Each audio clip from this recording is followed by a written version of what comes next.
Chapter 12, Family Matters. The next morning, my classmates ran over to our table to check on the tadpoles, and they didn't even say good morning to me.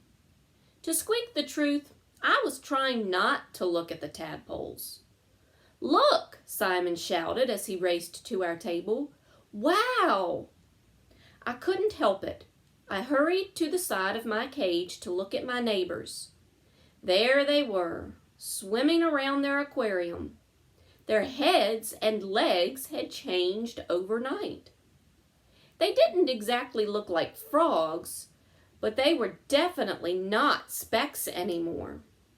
My friends all crowded around the aquarium.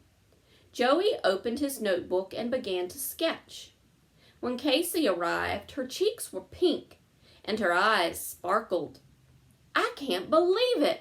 I found another nest in the front yard, and it has 4 eggs in it." Everyone gathered around her to see a photo she'd taken. "Aww," they said, and "they're so cute." "I'm calling the first eggs Eeny, Meeny, and Mo," Casey said. "Now I have to think of 4 more names." "Well, we still need to give the tadpoles names," helpful Holly said. "How about Nog and, Yog, after their Uncle Og," Daniel suggested. Og leaped up and twanged, "Boing, boing." My friends giggled, but I didn't see what was so funny. "How about Dippy?" Kelsey said. "Dippy and Lippy." "Dippy and Hippy." Thomas shook his head. "Those aren't good names. I still think they should be Tad and Pole." No one else liked that idea. "Max," Simon said. "Max and, Mickey," Tall Paul said. "Max and Mickey." Rosie frowned. "What makes you think they're boys? One of them might be a girl." "Both of them might be girls," Nicole said. They argued, in a friendly way, and finally Rosie said, "Flip and Flap. That doesn't sound like boys or girls." I liked those names, and so did my friends. "Welcome to room 26, Flip and Flap," Mrs. Brisbane said. "Now, students, please take your seats." We started the day by reviewing my classmates' family trees. It was fascinating to hear the names of my friends' parents. Next, Mrs. Brisbane showed them where to add their grandparents' names. "Grandma and Grandpa," Harry said. Simon grinned. "Bubby and Zadie." "Abula and Abulo," Felipe said. Rolling Rosie gave a thumbs up. "Mine too." Goodness, there were so many names for grandmother and grandfather. Poppy and Gma, Granny and Gramps, Pawpaw and May-May. "One thing's for sure," Mrs. Brisbane said. "No matter what you call them, you all love your grandparents. Tonight, please add their real names, first and last. Then we'll add your aunts, uncles, and cousins. I'll hand out an example that shows you where to put them." "I have lots of cousins," Stop Talking Sophie said. Mrs. Brisbane nodded. "Then you'll have a lot of apples on your tree." Felipe said, "Let's make Humphrey's family tree." The whole class thought that was a good idea, but I wasn't sure I had a family tree, or even a family. "Who were Humphrey's mom and dad?" Sophie asked. "Where did he come from?" Mrs. Brisbane thought for a moment. "Miss Mack got him at Pedorama." I didn't remember my family, but I did remember Pedorama and the wonderful day Miss Mack chose me for the classroom pet in room 26. Of course, I didn't know she was a substitute for Mrs. Brisbane at the time, and I didn't know she'd be leaving Longfellow School for a while. I'm glad she finally came back. Humphrey must have had a family, Nicole said. I must have, I agreed. I remembered Carl and some of the other humans who worked at Petorama and took care of us in the small animal department. But I didn't think of them as family. They never even talked to me. Mrs. Brisbane said that when humans or animals grow up, they leave their families and go out on their own. Most of you will move out of your parents' home when you grow up, she said. But smaller animals grow up faster than humans, so they can leave their mothers much sooner. Does anyone have a dog that they got as a puppy? Some hands went up, including Joey's. Dogs are usually adopted by human families when they're puppies. How long does it take for a puppy to be ready to leave its mother? She asked. Joey said, Skipper was about 8 weeks old. He wasn't grown up until he was about a year old, but he still acts like a puppy sometimes. So it only takes a year for a dog to grow up, our teacher continued. And it takes an even shorter time for hamsters to be ready to leave their families. That's sad, Rosie said. Not really, Mrs. Brisbane said. It's natural. And if Humphrey stayed with his mother, or Skipper stayed with his dog family, we wouldn't be able to have them as pets. Mrs. Brisbane was right, as usual. If I had stayed with my family, or even stayed at Petorama, I wouldn't have the job of a classroom pet. It's the best job in the world. Casey glanced over at our table. I guess Og doesn't remember his family. After all, tadpoles are on their own from the very beginning, she said. Og looks sad, Rosie said. I think he looks as if he's smiling, Mrs. Brisbane said. Look at his mouth. I wasn't sure, but my friends chuckled, and soon the subject changed. When Mrs. Brisbane announced another math quiz, I scurried to the front of my cage and looked at Casey. As usual, she looked worried. When she glanced over at my cage, I immediately hopped on my wheel and began to spin. Casey stared at me, and then she closed her eyes and took some deep, long breaths.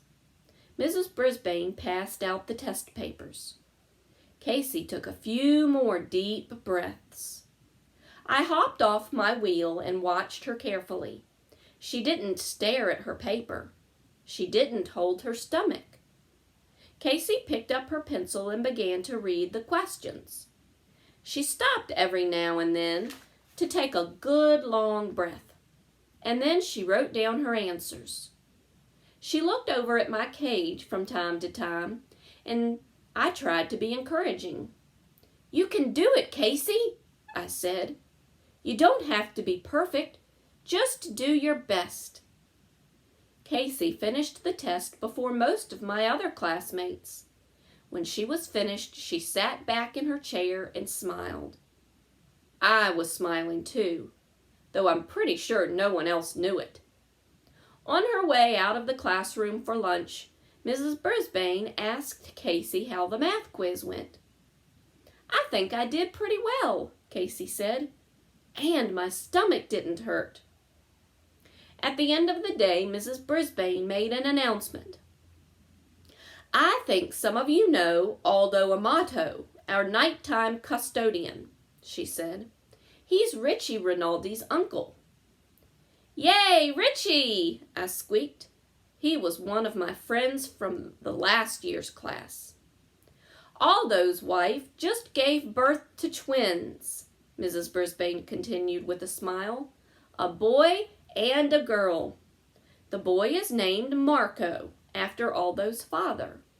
The girl is named Anna, after Maria's mother." My friends began to clap. Marco and Anna. I didn't clap my paws, but I loudly squeaked, yes, yes, yes. As they filed out of room 26, I heard my classmates buzzing about the new babies. They were as excited as I was. As soon as the classroom was empty, I jiggled the lock that doesn't lock and scurried over to Aug's tank. Marco and Anna, I squeaked. A boy and a girl. Boing, he replied. Then I glanced over at Flip and Flap, swimming in their aquarium. They were also twins. I'd almost forgotten that Aldo was my old pal Richie's uncle. Was Aug really an uncle too? Suddenly it seemed as if everybody in the world had a family, except me. I wasn't sure whether Aldo would be coming in to clean that night, or if it would be Bob or some other stranger. But I wanted to make sure Gigi knew about the twins, so I took a chance and slid down the table leg and raced out of room 26. Gigi was still awake when I made my way up to her cage. I'm glad you came, Humphrey, she said softly. I wanted to tell you that Aldo's wife, Maria, had twins, a boy and a girl, I said. Twins? Gigi seemed confused. I explained that when humans have two babies at the same time, they're called twins. Oh, Gigi said, that's very good news. And that guy who came in to clean last night, he's just filling in for Aldo, I said. Oh, Gigi repeated. I was a little scared when he came, but he was nice. I'm sure Aldo will be back tonight, I said. Gigi moved a little closer to me. Humphrey, I'm worried about something. What's wrong? I asked. For the circus night, Miss Mack told us that our booth is called the Clown Toss. Are people really going to toss clowns? That doesn't sound very nice, she said. It didn't sound nice at all. Throwing things at people or animals isn't nice at all, especially if the people are funny and like to make people laugh like clowns. I think she might have been joking, I said. Or maybe you misunderstood what she said. Gigi nodded. I hope so. And something else. The children want me to wear a clown hat, but guinea pigs don't like to wear clothes. Neither do hamsters, I said. I think that's because we're already wearing our fur coats. Gigi giggled. You always make me feel better, Humphrey. I was glad I'd made Gigi feel better. But I didn't feel so great myself when the door opened later that night. I was looking forward to congratulating Aldo, but instead, Bob was back. Me again, he said as he pulled his cart through the door. Hi, hi, hi, I said, even though I was disappointed. I didn't want to hurt Bob's feelings. He dusted for a while, and he remembered to give Aug and me our treats. I told my kids about you, he said. Now they want a hamster and a frog too. Boing! Aug sounded pleased. Bob was an unsqueakably nice human, but I still missed Aldo. I wondered whether he was ever coming back to room 26.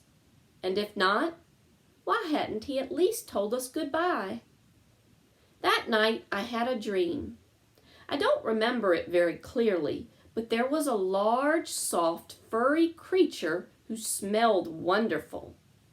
And I was snuggled up against this creature, along with some other small bits of fur.